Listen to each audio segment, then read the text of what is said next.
Hey guys, it's time. We are back for a brand new season number 4 of Boutique Chat. And I couldn't be more excited. This week it is you and I, and we are talking all about mapping out the next year of your life and your business and how to get the most out of it. I hope you guys have had a good break and have been enjoying these quick tips. I've been missing you, so I'm so excited to be back. Let's make this season the best one yet, you guys. Buckle up, grab a notebook. You're going to want it this week. And tune in to the brand new season of Boutique Chat.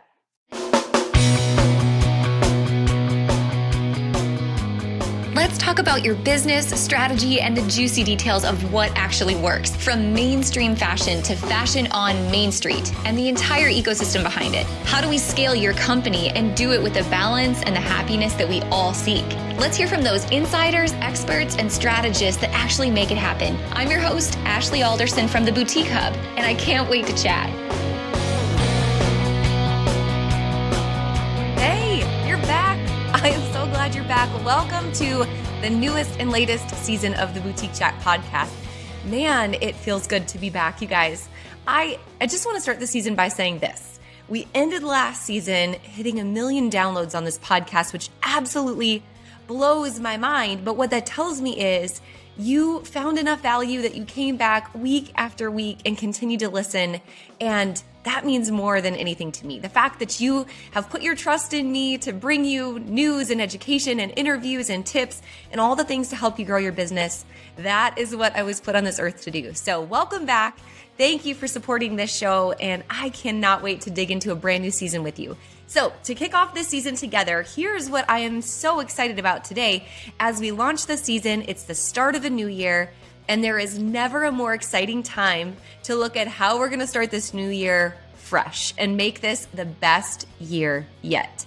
Now, I know after surviving 2020 and surviving 2021, you guys are ready for whatever's going to come your way. Like when it says expect the unexpected, you've lived through that times 1,000. We all have. And so I think sometimes when we think about the fears that really drive the actions and emotions and anxiety that we face every single day, it's usually the fear of the unknown. And so as we enter a new year and I look back, I think, man, the fear of the unknown, a lot of us have already faced some of the worst moments we thought we could have ever faced in our life and in our business. And when I think about that, really, it should empower us more than anything to know that we are stronger than we ever thought we were capable of being. We can handle anything that's thrown our way. We can change, we can move, we can be nimble, we can be creative, and we can create whatever is going to come next. And so I encourage you as you think about planning the new year to know that truly you can handle anything that is going to come your way, but you're going to be able to handle anything with even more confidence when we take this time together today on our new season opener episode to take a look back and really look at what worked well in the last year. What were the opportunities? What were the things that we did right? And then also, what were the lessons that we learned? What were the things that didn't go well? What could we do better? Where do we know there are gaps and even more opportunities to fulfill in the new year? Because I think in order to move forward, to plan, and to be excited about the year ahead, we have to know that we're standing on solid ground. We have to know what worked, what didn't work, what we overcame, and maybe what we're still trying to overcome so we can continue to move forward. So today on this episode, that's exactly what we're going to do. We're going to go through several different areas of your business today, and I'm just going to guide you in a series of questions. So I encourage you, if you have a notepad, or maybe you're listening to this episode with your team or a significant other, to maybe pause in between these questions that I ask you today so you can really think about the answers to these questions. What worked? What didn't work? What opportunities are out there? And this is going to give you a great place to jump in full force and map out all of your goals for 2022. Now, I'm also going to give you this so you can be thinking ahead toward the end of the episode. We're going to walk through all these questions together today. I want you to brainstorm them, but I want you to know that this is my favorite time of year. Oh my gosh, this is my favorite time of year because one of the coolest things we do all year at the Hub is just around the corner, and that's called our Best Year Yet Challenge. It's completely free. It's always been that way. If you are a member of the Boutique Hub already, there's tons of extra bonuses just for you. But if you're not a member of the Hub, you can also participate. So there's something in it for everyone. But to me, this is a goodwill way to come together in community over competition, to lift one another up, to plan together, and to map out how we're going to have our best year yet. And selfishly, I also really love this time of year because you know what we do? My family and I, Eric and the kids, we get together and we have a vision board planning day. And so not only is it important for us to walk through all these things for our businesses, but it's just as important to do it for our families and our personal lives. And so I feel like, it's such a, I hate the word balance. It's not balance because it's not like an equal sum game, but it's an opportunity to be strong both in your business and in your home. And I think when you're strong at one, it makes the other want to rise equally. So I encourage you to think about this for your business today, but also encourage you as I get excited about our vision board planning day as a family to ask yourself, what does that mean for you too? How can you take these questions and also put them to work in your personal life so you can plan out what is ahead in 2022? So we will talk more about the Best Year Yet Challenge at the end of the episode today. And I'm going to give you some tips. I've got some free downloads. Man, I've got some 2022 trade show calendars. I've got all kinds of things I want to share with you in the show notes today to help set you up for the best year possible. But before we get there, let's go through and let's take a look back to make sure we are taking a strong and powerful step forward as we enter a new year together. So I'm going to go through each of these areas of your business and we're going to talk through what worked, what didn't work, and where are the opportunities for the year ahead. So let's start this off with your business. Let's start with channels. As you look back on the last year of your business, I'm curious, what channels were the most powerful for you? Where did your cash actually come from? Was it your live sales? Was it your website? Was it your app? Was it in-person events? Or what were the channels that actually drove the traffic and converted the sales? And if you're unsure about this, this is where Google Analytics comes in. This is where all of your reporting metrics comes in. And it's really important to look back and go, okay, if I'm looking at how many sales did I make in the last year, I would love to break up where did they come from? How much traffic did each of those channels receive? And what was the conversion rate on each of those channels? I'll give you a real world example. For us at the Hub, something I find fascinating is Instagram's one of our biggest channels. I don't even know what we are at today. Maybe like 65,000 followers. It's grown so much this year. Highly engaged Instagram account where you guys are blowing us up every single day. And I love that, right? We try to motivate and encourage you every single day. But when it comes to actual sales, Facebook is really a sales channel. Instagram is really an engagement channel, is how it looks for us. And so I'm curious, what is that for you? Where are your engagement channels where you're getting a lot of traffic and engagement, but maybe not the sales? And what channels are you getting a lot of sales, but maybe not enough traffic? And when you look at what those channels are, I want you to take this a step further and then ask yourself, okay, how much effort did I actually put into each of these channels? So is it that Instagram didn't perform for me because I didn't give it any effort? Is it that TikTok was 0 for me because I didn't give it any effort? Was Instagram simply an engagement channel and not a sales channel? And did I give TikTok too much effort? Was I spending 4 hours at a crack to make these freaking TikTok videos that resulted in 0 sales? So analyze, what were your best sales channels and why? Where did you actually put in the effort? Where did the traffic come from? And did the conversion rate actually follow? Huge piece to analyze, where you can then take a step forward, knowing all this information, and ask yourself in 2022, what channels are going to be my top priority? How much more or less content and time do I need to provide to these channels? And can I outsource this? Is this an area that I can ask for help and I can have a college intern come in and help me create TikToks? Or do I personally need to spend my CEO time on this effort? So all questions for your homework. So pause this if you need to, take a couple notes, and I'll jump into the next question. The next question is, what events worked for you last year? What events worked for you? Were these holiday specific events? Were these your store anniversary events? Were they online events? Were they in-store events? Were they events that you tried to run online and in-store and one worked and one didn't? And also, what times of the year worked for these events? Was it winter? Was it spring? Was it summer? Was it J months? Where did you put in the effort to make events happen online or in-store? And then where were the gaps? Where did you think, man, I could have really hosted an event here and I didn't? Where was there a slow time where your sales really dipped during the year where going forward, you really need to plan something to get a boost of excitement and a boost of traffic into your business to make those sales goals? So as you look back throughout your year, and if you are someone who has a Boutique Boss planner, where's my Boutique Boss planner? You guys, it's right behind me. I'm going to lose my microphone here if I move. Let me grab it for you. For those of you that are on YouTube, I know you can see me in person, so I'm going to just show this to you. Oh my gosh, and adjust my chair at the same time. What kind of train wreck is this? Season opener, I tip over the microphone, I about fall off my chair. This is real life season episode opener. Okay, those of you that have the Boutique Boss Planner, when you go through and you ask yourself this question about what worked and what didn't work with events and traffic, every single month there's a recap at the end of the planner that asks you that. What worked, what didn't work. And then as you look at the trending data in your sales and you see the peaks and the valleys, it's important to go into those valleys and ask, why were they a valley? And what can I insert there to prove excitement so that I have more traffic and I have more sales and I can turn that valley into a peak? So that is why we ask ourselves about the events that worked.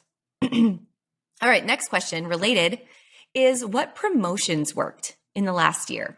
So if you go back and analyze the events that you promoted in store, online, Pink Friday, Black Friday, your store anniversary, Christmas in July, whatever you did, what promotions did you run for each event and which ones worked and why?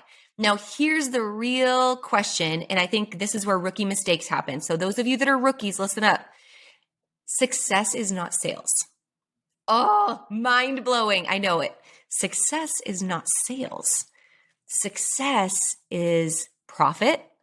Success is lead generation. Success is brand value. Success is not just, I sold $1 million, but I spent $1 million to make it happen. Success is, I actually put this money away, paid myself, invested in my kids' education. I acquired 1,000 new customers and I grew my business because of this. So when you're asking yourselves the real questions about promotions and what worked, go back through those events. What did you run? Was it a BOGO? Was it Christmas cash?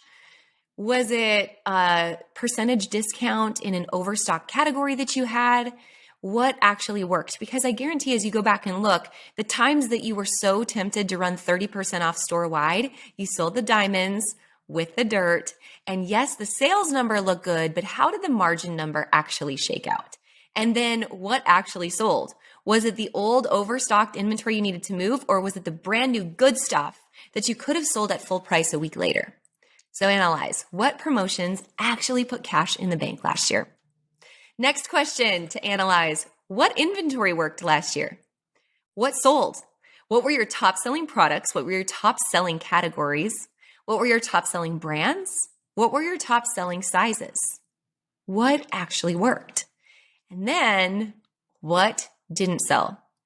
What items do you have on your website or in your store that you can look at and go, I had too many margaritas and then I purchased that? Crap. What was I thinking? Did I need 13 lavender sweaters? Probably not. It's because I had too many margaritas and I couldn't remember what I bought.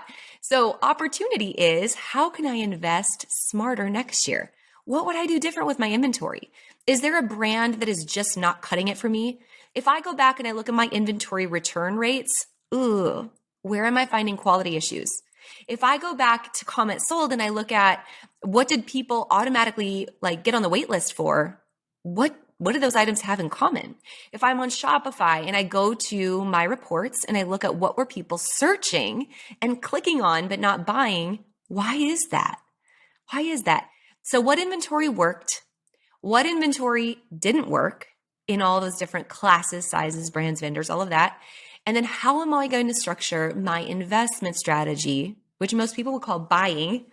I'm buying for my business, which makes you sound like a shopaholic. I know that some of us are, right? But it's really investing, because we're investing to get a return on our investment. So how could I invest smarter next year? Okay, next question. If you need to pause, if you need to take notes, go ahead. You can fast forward, you can rewind, you can listen to this with your team, with your spouse. Let's go through this together. Next question is, with your brand, what worked with your brand last year? And when you analyze this, the question is, what photos worked, right? If you look at products that actually sold, did they have a photography style in common? If you look at live sales that were successful, what did they have in common? Did they have a certain branding element? Were they from a certain place? Did they have a certain model? If you look back at all the models that you employed in the last year, what ones had the highest sell-through rate when they were featured in your photos?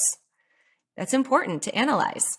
So with your brand, what actually worked in terms of the aesthetics of your brand? Videos, photography, graphics.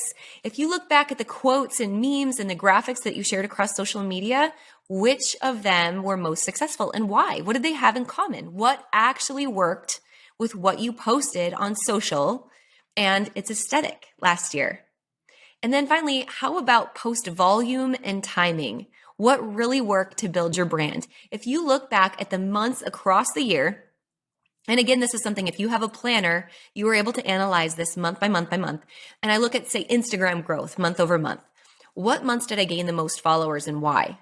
And then I go back to those months and go, okay, what was happening that month? What was I doing? What was happening in my brand? What branded content was I creating that people were actually engaging with? Good question. All right, let's move on. Next category to analyze is your team. This is such a big one, you guys. Such a big one. So I want you to think about your team. Maybe it's just you. And so when you think about this, and this is just you, I encourage you to ask yourself the question, where do I need to invest in team? What are the tasks that I'm doing that are not CEO level tasks, right?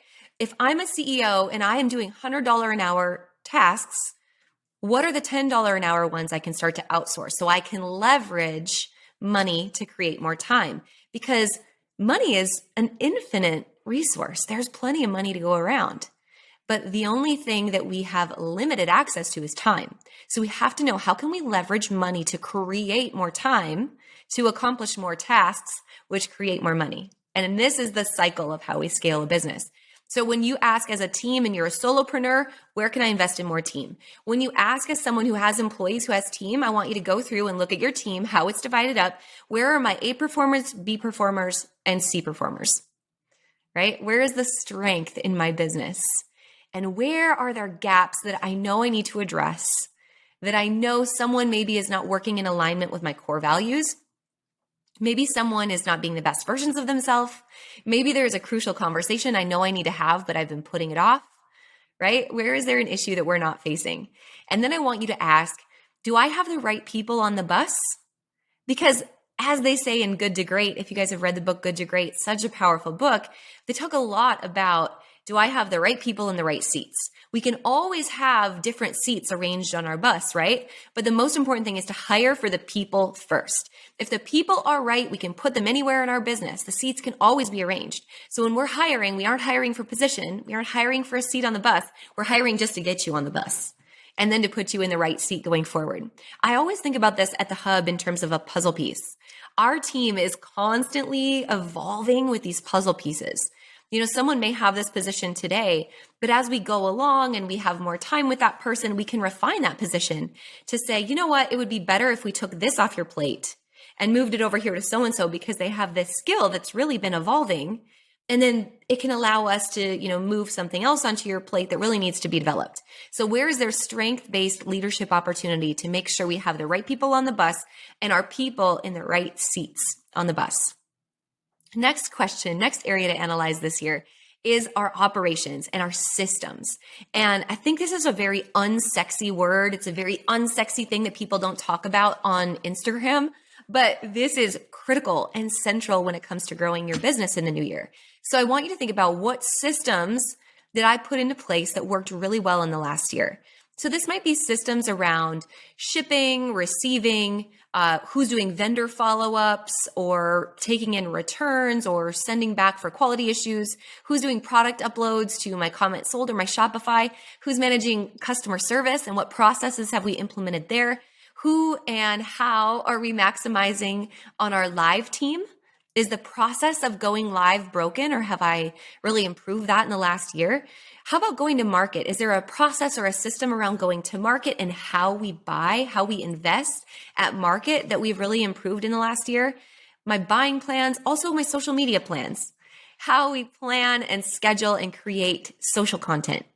So what are the systems and processes we put into place in the last year? What are the systems and processes that are working well? And then where's there gaps?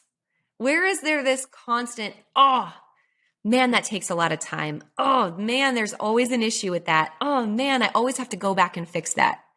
Where are there gaps in our operations and our systems and processes that we can enhance in the next year?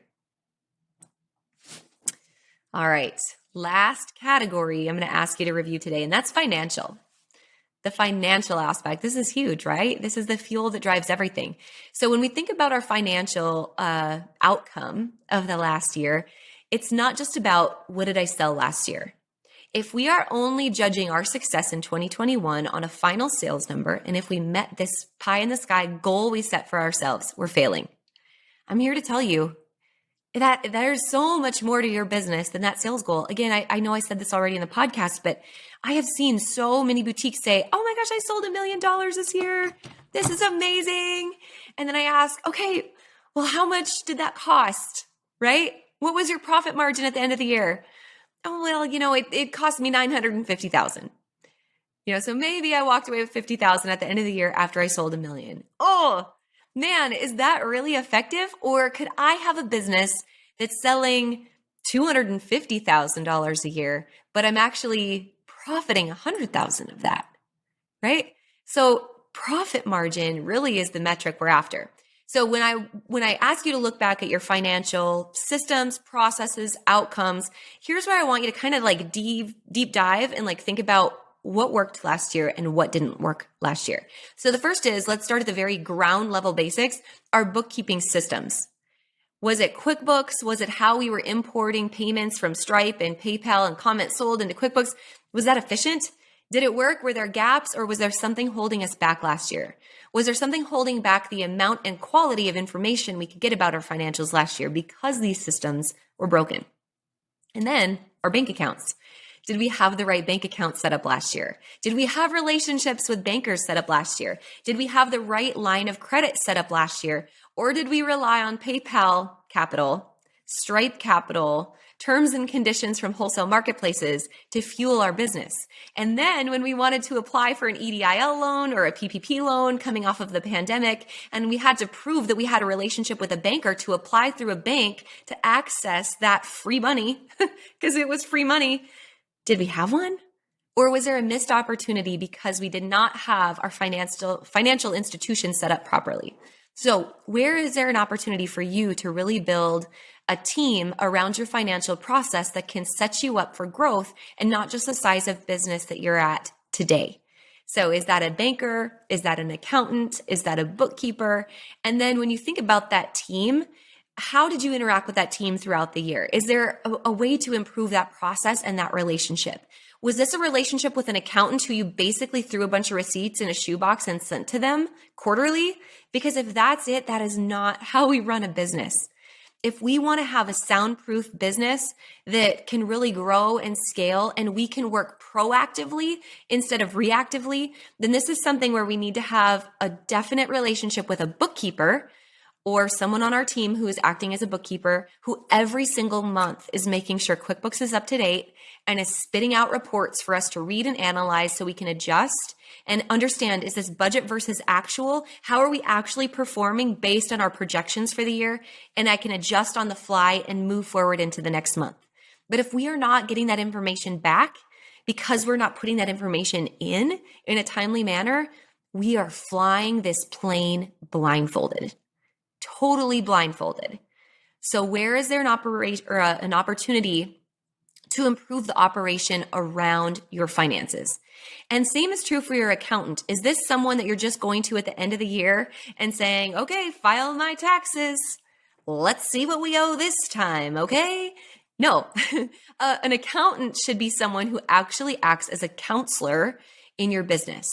Someone who you can meet with usually about October, early November, and you can give them your actual financials, your P&L for the year, and they can come back and go, okay, based on this, and however many business entities you own. Maybe you're someone who's grown and scaled and you've got several different business entities now. You have an LLC that owns your property. Maybe you have some investments. Maybe your spouse has a business and then you have the boutique business as well, right? We want to really diversify our revenue streams as we continue to grow and scale. So our accountant should be taking in all of that information and then coming to us in October and November and saying, you know what, here's the trend that you're on now. Here's how I think your end of year is going to shake out. And then here's what we need to do to prepare for that. Are you looking to have a huge tax liability at the end of the year? And if so, are there things we can prepay? Are there investments we need to make in the business? Are there investments we can make in IRAs, right? Or 529 plans for our kids? Are there equipment improvements that we need to make? Are there inventory investments we need to make? Or maybe it's we need to sell off some inventory to free up some of that space in our business. So your accountant should be having that conversation with you at the end of the year to make sure you finish the end of the year as strong as you possibly can. All right, next piece of financial information besides your accountant and that process, that foundational level, is really understanding, where did my money go? Where'd my money go this year? If I look back and I look at the percentage of the money that I brought in this year, what percentage went back to inventory? What percentage went back to payroll? What percentage went back to operations? What percentage went back to advertising? And what percentage went back to rent? And were those completely out of whack with one another? How much did I actually pay myself this year? At minimum, it should be 10%. The standard in our industry is 10%, usually comes back. And if you follow the profit first model, you're familiar with that. So where did my money actually go? Where was I over in some categories and under in other categories? And how can I map this out with my projections and my budget that I'm going to create for 2022? And then on top of that, what reports was I really diligent about in 2021? What reports did I really look through every single month? And how can I build onto that list for the year ahead? So besides my sales, did I also really analyze what was my margin? What was my initial markup that helped me get to that margin? What was the amount of discounts I took every single month? What was the split between the volume I did and the margin I did? And is there an opportunity to tweak to make that relationship different? What was my turn rate month over month, or by brand or by category? What was my average order value? What was my average order value online, in live sales, in store? How did that average order value shift throughout the year? And where were my conversion rates? How was it in store? How was it online? Where is there more opportunity to convert a higher level of traffic? And how did I pay myself, right? What did that investment look like in the last year? So what reports worked in the last year? What reports were you intimidated by in the last year? And what reports are you saying right now are going to be your goal to master in the next year? I think there's so many questions we can look back and analyze to help us step forward. And I encourage you, as you go through today's podcast and you write all these notes and you go through these questions with your team, to really look back and say, you know what? There was a lot of good. It was step by step. I ate an elephant one bite at a time. Look at all the things that went right and how can we build on them in the next year? Not just what went wrong. And we set this pie in the sky single goal for the next year ahead, and that is a sales goal. A sales goal is no good in the new year if you don't have a plan to get there. And all the questions I asked you today are your plan. It is the nuts and bolts of your plan of how you're going to get to that goal going forward. So as you get together with your team, and this is something we're going to do together in our Best Year Yet Challenge starting January 3rd, 4th, and 5th, we're going to go through and we're going to map out your next 12 months. We're going to ask all of these questions and we're going to go in and we're going to overlay how are you going to use this information to create real goals every single month: financial, operational, personal, traffic, inventory goals. How can we use this information to really maximize what's going to happen in the next year? So I added the link for you in the show notes. You can sign up for the Best Year Yet Challenge, kick off the year strong with us. Again, you don't have to be a member of the Boutique Hub to participate, but if you are a member of the Boutique Hub, you're going to have a free bonus day just for Boutique Hub members with ongoing live Q&A with our entire team of experts, so you can get your personal questions answered. And you only get the replay of the Best Year Yet Challenge if you're a Hub member. That will live in our training library for you forever, along with our downloads and our workbook that are going to support you in your Best Year Yet challenge. So all those perks if you are a Hub member, plus our daily accountability threads and tons of giveaways if you're participating. But again, this is open for everyone to watch along this webinar for 4 days, actually 3 days, 4th day if you're a Hub member, the very first week of January 3rd, 4th, and 5th. And the link is in the notes. So one last thing I want to mention today as you're thinking about setting up this year, because to me, this is like the cherry on top of this conversation. We can go through and we can ask all of these questions about how the business performed this year. But just like I alluded to at the very beginning of this show, one of the things I am most excited about right now in this season is not just planning what's going to happen in the business, but also taking this whole method and bringing it home to my family. And setting aside a day where Eric and I and the kids can get together and map out our year as a family. We are going to create our family bucket list.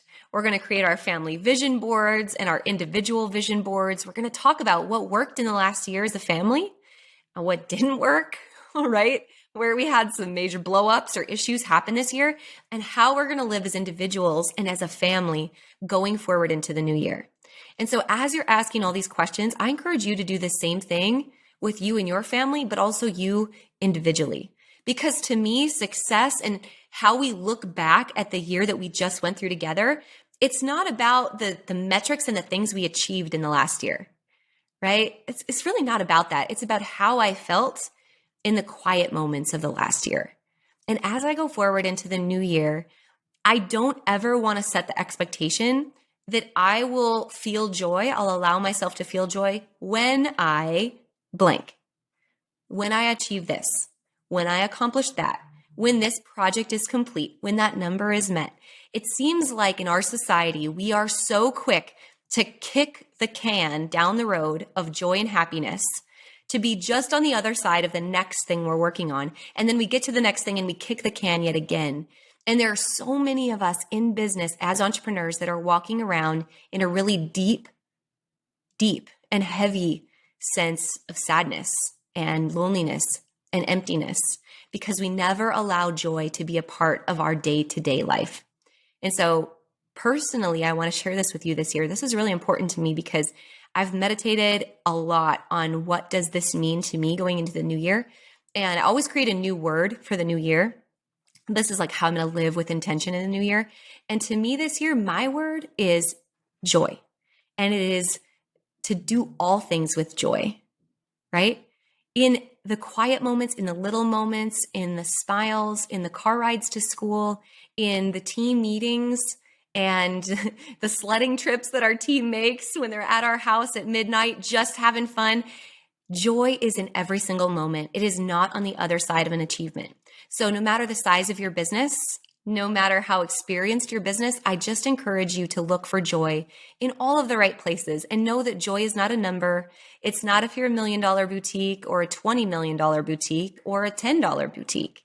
It is in success as you define it as an individual in your life on a daily basis, in who you want to be and how you want to live.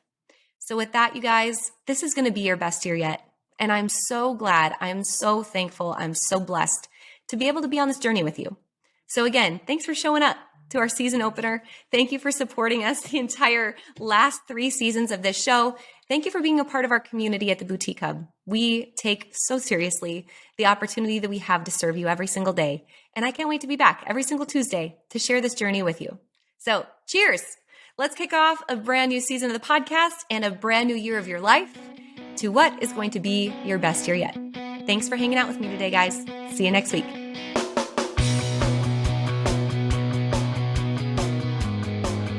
Hey guys, thank you so much for listening to this episode. We hope that you loved it. Don't forget to hit subscribe and leave a rating and review down below for a chance to be one of our featured listeners each and every week. For more information on our spirit of community over competition and how to access complete show notes and bonus downloads from our guests, head on over to theboutiquehub.com and join the community. We'll see you next week.